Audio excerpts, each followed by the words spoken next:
Galacia Kapitulo 3. Pagkabuang-buang gayod ninyong mga taga-Galacia, kinsabay naglamat ka ninyo, nga unta gisesaya naman kamo sa dayag gayod, mahitungod sa kamatayon ni Jesucristo didto sa krus. Karon mangutana ako kaninyo, nadawat ba ninyo ang Espiritu sa Dios pinaagi sa pagtuman sa balaod, o pinaagi ba sa pagpamati ug pagtuo sa maayong balita? Pagkawala gayod ninyo'y hunahuna. Nagsugod kamo diha sa Espiritu sa Dios. Buot ba ninyong tapuson kini pinaagi sa inyong kaugalingong gahom? Ayaw akog ingnan nga wala lamang di ay kahulugan alang kaninyo ang tanan ninyong kasinatian. Sa paghatag sa Dios kaninyo sa Espiritu ug sa iyang pagbuhat sa mga milagro diha kaninyo, gihimo ba niya kini tungod kay nagtuman kamo sa balaod, o tungod ba kay namati ug mituo kamo sa maayong balita? Mao kini ang giingon sa kasulatan mahitungod kang Abraham. Mituo siya sa Dios, ug tungod sa iyang pagtuo, gidawat siya sa Dios, ingon nga matarong. Busa, angay kamong masayod nga ang mga tao nga may pagtuo mao ang matuod nga mga kaliwat ni Abraham. Ang kasulatan daan na nag-ingon nga ang Dios mag-isip sa mga dili Hudiyo nga matarong pinaagi sa pagtuo. Busa, ang kasulatan nagwali ng daan sa maayong balita ngadto kang Abraham. Pinaagi kanimo ang Dios manalangin sa tanang katawhan sa kalibutan. Mituo si Abraham o gipanalanginan siya. Busa, ang tanan nga mutuo, panalanginan usab. Kadtong nagsalig sa pagtuman sa balaod, mahimong tinunglo, kay ang kasulatan nag-ingon. Tunglohon sa Dios ang dili magtuman sa tanang gisugo sa basahon sa balaod. Busa, klaro kayo nga walay tao nga isipon sa Dios nga matarong, pinaagi sa balaod, kay ang kasulatan nag-ingon man. Ang giisip sa Dios nga matarong, mabuhi pinaagi sa pagtuo. Apan ang balaod, wala mag-agad sa pagtuo, kay ang kasulatan nag-ingon. Ang magtuman sa tanang gisugo sa balaod, mabuhi pinaagi niini. Apan gilukat kita ni Kristo, gikan sa tunglos sa balaod, pinaagi sa paghimo sa iyang kaugalingon, nga tinunglo tungod kanato, kay sumala sa giingon sa kasulatan. Tinunglo sa Dios si bisan kinsa nga bitayon sa kahoy. Gihimo kini ni Kristo aron ang panalangin nga gisaad sa Dios ngadto kang Abraham, ikahatag ngadto sa mga dili Hudiyo, pinaagi kang Kristo Jesus, aron madawat nato ang gisaad sa Espiritu sa Dios, pinaagi sa pagtuo. Mga igsoon, ani ay usa ka pananglitan. Kunang usa ka kasabutan, gikauyunan ug gisilyuhana, wala nay makasalikway o makadugang ug bisan unsa niini. Ang mga saad gihimo sa Dios ngadto kang Abraham ug sa iyang kaliwat. Wala mag-ingon ang kasulatan ug sa imong mga kaliwat nga sa ato pa daghan, kundili nag-ingon ug sa imong kaliwat. Sa ato pa usa lamang katao nga mao si Kristo.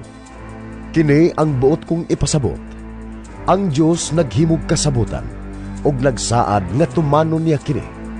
Ang balaod nga gihatag human mulabay ang 430 ka tuig, dili makabungkag sa maong kasabutan o makahimong kawang sa saad sa Dios. Kay kun ang gihatag sa Dios nag-agad pa sa balaod, wala na kini mag-agad sa saad sa Dios. Apan gihatag kini sa Dios ngadto kang Abraham, kay iya man kining gisaad kaniya. Unya, nganong gihatag man ang balaod? Gidugang kini aron sa pagpaila sa mga kalapasan ug magpabilin kini hangtod lamang sa pag-abot sa kaliwat ni Abraham nga maoy gisaaran.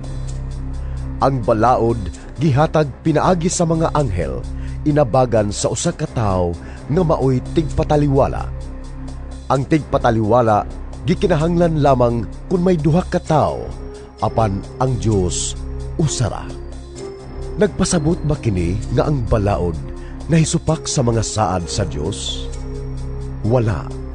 Kung may gihatag pang balaod nga makahatag og kinabuhi sa mga tao, mahimo untang matarong ang tao at tubangan sa Dios pinaagi sa balaod.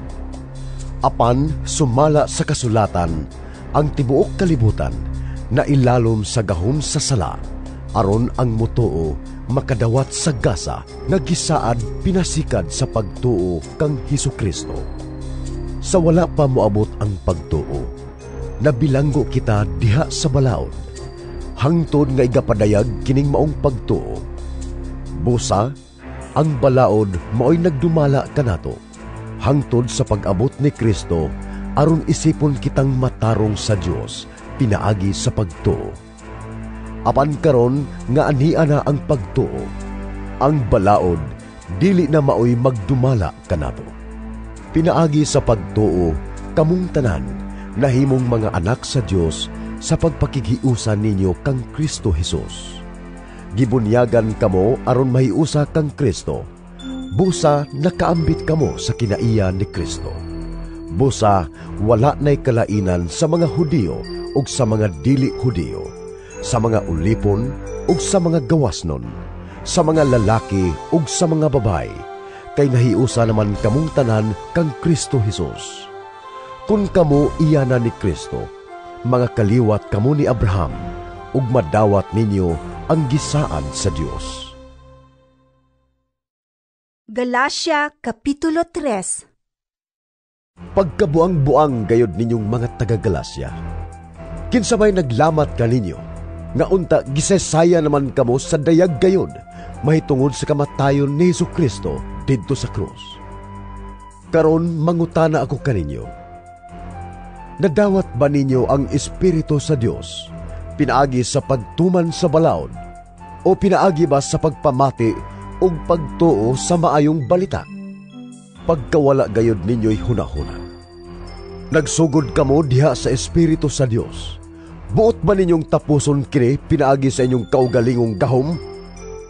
Ayaw akog inglang nga wala lamang di ay kahulugan alang kaninyo ang tanan ninyong kasinatian. Sa paghatag sa Dios kaninyo sa Espiritu, ug sa iyang pagbuhat sa mga milagro diha kaninyo, gihimo ba niya kini tungod kay nagtuman kamo sa balaod o tungod ba kay namati ug mituo kamo sa maayong balita? Mao kini ang giingon sa kasulatan mahitungod kang Abraham. Mituo siya sa Dios ug tungod sa iyang pagtuo, gidawat siya sa Dios ingon nga matarong. Busa, angay kamong masayod nga ang mga tao nga may pagtuo mao ang matuod nga mga kaliwat ni Abraham. Ang kasulatan daan na nag-ingon nga ang Dios mag-isip sa mga dili Hudiyo nga matarong pinaagi sa pagtuo. Busa, ang kasulatan nagwali ng daan sa maayong balita ngadto kang Abraham. Pinaagi kanimo ang Dios manalangin sa tanang katawhan sa kalibutan. Mituo si Abraham, o gipanalanginan siya. Busa, ang tanan nga mutuo, panalanginan usab. Kadtong nagsalig sa pagtuman sa balaod, mahimong tinunglo, kay ang kasulatan nag-ingon. Tunglohon sa Dios ang dili magtuman sa tanang gisugo sa basahon sa balaod. Busa, klaro kayo nga walay tao nga isipon sa Dios nga matarong, pinaagi sa balaod, kay ang kasulatan nag-ingon man. Ang giisip sa Dios nga matarong, mabuhi pinaagi sa pagtuo. Apan ang balaod, wala mag-agad sa pagtuo, kay ang kasulatan nag-ingon. Ang magtuman sa tanang gisugo sa balaod, mabuhi pinaagi niini. Apan gilukat kita ni Kristo, gikan sa tunglos sa balaod, pinaagi sa paghimo sa iyang kaugalingon, nga tinunglo tungod kanato, kay sumala sa giingon sa kasulatan.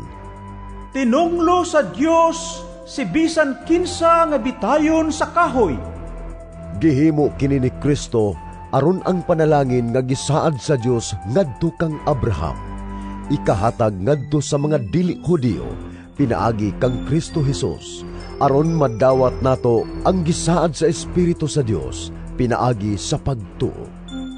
Mga igsoon, ani ay usa ka pananglitan. Kunang usa ka kasabutan, gikauyunan ug gisilyuhana, wala na'y makasalikway o makadugang ug bisan unsa niini. Ang mga saad gihimo sa Dios ngadto kang Abraham ug sa iyang kaliwat. Wala mag-ingon ang kasulatan ug sa imong mga kaliwat nga sa ato pa daghan, kundili nag-ingon ug sa imong kaliwat. Sa ato pa usa lamang katawo nga mao si Kristo. Kini ang buot kong ipasabot. Ang Dios naghimog kasabutan ug nagsaad nga tumanon niya kini. Ang balaod nga gihatag human mulabay ang 430 ka tuig, dili makabungkag sa maong kasabutan o makahimong kawang sa saad sa Dios. Kay kun ang gihatag sa Dios nag-agad pa sa balaod, wala na kini mag-agad sa saad sa Dios. Apan gihatag kini sa Dios ngadto kang Abraham, kay iya man kining gisaad kaniya. Unya, nganong gihatag man ang balaod? Gidugang kini aron sa pagpaila sa mga kalapasan ug magpabilin kini hangtod lamang sa pag-abot sa kaliwat ni Abraham nga maoy gisaaran. Ang balaod gihatag pinaagi sa mga anghel, inabagan sa usa ka tawo nga maoy tigpataliwala. Ang tigpataliwala gikinahanglan lamang kung may duha ka tawo, apan ang Dios usara. Nagpasabot ba kini nga ang balaod nahisupak sa mga saad sa Dios? Wala. Kung may gihatag pang balaod nga makahatag og kinabuhi sa mga tao, mahimo untang matarong ang tao at tubangan sa Dios pinaagi sa balaod. Apan sumala sa kasulatan, ang tibuok kalibutan na ilalom sa gahom sa sala, aron ang mutuo makadawat sa gasa nga gisaad pinasikad sa pagtuo kang Hesukristo. Sa wala pa moabot ang pagtuo, nabilanggo kita diha sa balaod, hangtod nga igapadayag kining maong pagtuo. Busa, ang balaod maoy nagdumala kanato, hangtod sa pag-abot ni Kristo, aron isipon kitang matarong sa Dios pinaagi sa pagtuo. Apan karon nga ania na ang pagtuo, ang balaod dili na maoy magdumala kanato. Pinaagi sa pagtuo, kamong tanan nahimong mga anak sa Dios sa pagpakigiusa ninyo kang Kristo Hesus. Gibunyagan kamo aron mahiusa kang Kristo. Busa nakaambit kamo sa kinaiya ni Kristo. Busa wala na'y kalainan sa mga Hudiyo ug sa mga dili Hudiyo, sa mga ulipon ug sa mga gawasnon, sa mga lalaki ug sa mga babay, kay nahiusa naman kamong tanan kang Kristo Hesus. Kung kamo iyana ni Kristo, mga kaliwat kamo ni Abraham, ug madawat ninyo ang gisaad sa Dios. Galacia Kapitulo 3. Pagkabuang-buang gayod ninyong mga taga-Galacia, kinsabay naglamat ka ninyo, nga unta gisesaya naman kamo sa dayag gayod, mahitungod sa kamatayon ni Hesukristo didto sa krus. Karon mangutana ako kaninyo, nadawat ba ninyo ang Espiritu sa Dios pinaagi sa pagtuman sa balaod, o pinaagi ba sa pagpamati o pagtuo sa maayong balita? Pagkawala gayod ninyo'y hunahuna. Nagsugod kamo diha sa Espiritu sa Dios. Buot ba ninyong tapuson kini pinaagi sa inyong kaugalingong gahom? Ayaw akog inglang nga wala lamang di ay kahulugan alang kaninyo ang tanan ninyong kasinatian. Sa paghatag sa Dios kaninyo sa Espiritu ug sa iyang pagbuhat sa mga milagro diha kaninyo, gihimo ba niya kini tungod kay nagtuman kamo sa balaod o tungod ba kay namati ug mituo kamo sa maayong balita? Mao kini ang giingon sa kasulatan mahitungod kang Abraham. Mituo siya sa Dios ug tungod sa iyang pagtuo gidawat siya sa Dios ingon nga matarong. Busa, angay kamong masayod nga ang mga tao na may pagtuo mao ang matuod nga mga kaliwat ni Abraham. Ang kasulatan daan na nag-ingon nga ang Dios mag-isip sa mga dili Hudiyo nga matarong pinaagi sa pagtuo. Busa, ang kasulatan nagwali ng daan sa maayong balita ngadto kang Abraham. Pinaagi kanimo ang Dios manalangin sa tanang katawhan sa kalibutan. Mituo si Abraham o gipanalanginan siya. Busa, ang tanan nga mutuo panalanginan usab. Kadtong nagsalig sa pagtuman sa balaod, mahimong tinunglo kay ang kasulatan nag-ingon. Tunglohon sa Dios ang dili magtuman sa tanang gisugo sa basahon sa balaod. Busa, klaro kayo nga walay tao nga isipon sa Dios nga matarong, pinaagi sa balaod kay ang kasulatan nag-ingon man. Ang giisip sa Dios nga matarong, mabuhi pinaagi sa pagtuo. Apan ang balaod, wala mag-agad sa pagtuo, kay ang kasulatan nag-ingon. Ang magtuman sa tanang gisugo sa balaod, mabuhi pinaagi niini. Apan gilukat kita ni Kristo, gikan sa tunglos sa balaod, pinaagi sa paghimo sa iyang kaugalingon, nga tinunglo tungod kanato, kay sumala sa giingon sa kasulatan. Tinunglo sa Dios si bisan kinsa nga bitayon sa kahoy. Gihimo kini ni Kristo aron ang panalangin nga gisaad sa Dios ngadto kang Abraham. Ikahatag ngadto sa mga dili Hudiyo, pinaagi kang Kristo Jesus, aron madawat nato ang gisaad sa Espiritu sa Dios, pinaagi sa pagtuo. Mga igsoon, ani ay usa ka pananglitan. Kunang usa ka kasabutan, gikauyunan ug gisilyuhana, wala na'y makasalikway o makadugang ug bisan unsa niini. Ang mga saad gihimo sa Dios ngadto kang Abraham ug sa iyang kaliwat. Wala mag-ingon ang kasulatan ug sa imong mga kaliwat nga sa ato pa daghan, kundili nag-ingon ug sa imong kaliwat. Sa ato pa usa lamang katao nga mao si Kristo. Kini ang buot kong ipasabot. Ang Dios naghimog kasabutan ug nagsaad nga tumanon niya kini. Ang balaod nga gihatag human mulabay ang 430 ka tuig, dili makabungkag sa maong kasabutan o makahimong kawang sa saad sa Dios. Kay kun ang gihatag sa Dios nag-agad pa sa balaod, wala na kini mag-agad sa saad sa Dios. Apan gihatag kini sa Dios ngadto kang Abraham, kay iya man kining gisaad kaniya. Unya, nganong gihatag man ang balaod? Gidugang kini aron sa pagpaila sa mga kalapasan ug magpabilin kini hangtod lamang sa pag-abot sa kaliwat ni Abraham nga maoy gisaaran. Ang balaod gihatag pinaagi sa mga anghel, inabagan sa usa ka tawo nga maoy tigpataliwala. Ang tigpataliwala gikinahanglan lamang kung may duha ka tawo, apan ang Dios usara. Nagpasabot ba kini nga ang balaod nahisupak sa mga saad sa Dios? Wala.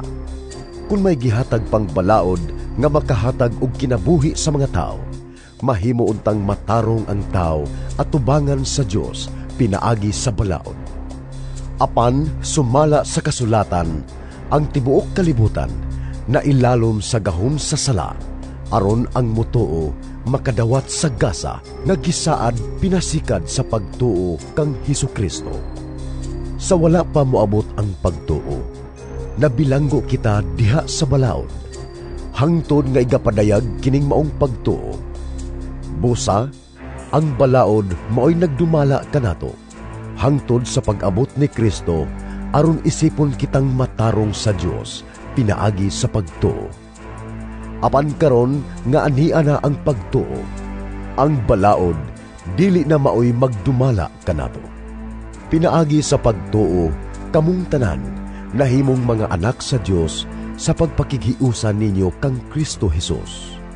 Gibunyagan kamo aron mahiusa kang Kristo.